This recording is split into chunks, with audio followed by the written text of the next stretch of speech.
1h34 du matin,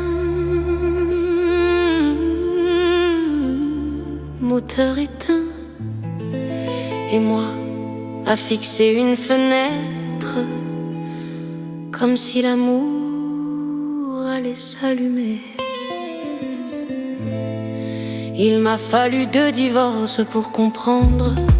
Pas les applis, pas les règles, pas les listes de signaux d'alarme que je connais déjà par cœur. Une femme solide, une vie en ordre, une carrière, des certitudes, mais à l'intérieur ça vacille quand il disparaît sans un mot. 6 heures sans une réponse, 4 mois à y croire encore, et me voilà qui me trahit pour un simple bonne nuit.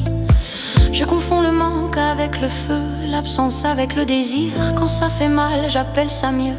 Quand ça rassure, je ne ressens rien.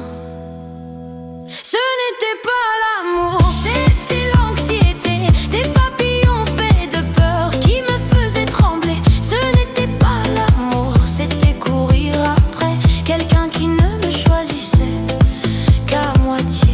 Et moi, je croyais que ça c'était aimer. Avant lui, il y avait David, charmant, intense, imprévisible. Il me faisait sentir unique, puis disparaissait sensible. Avant David, il y avait Marcus, 2 ans de presque de promesses. Il a choisi une autre femme, 3 mois après ma détresse.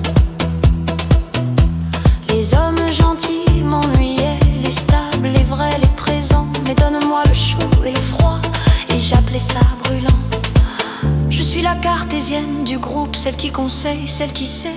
Mais à 1h du matin, je demande au vide pourquoi je me fais ça. Ce n'était pas l'amour, c'était l'anxiété.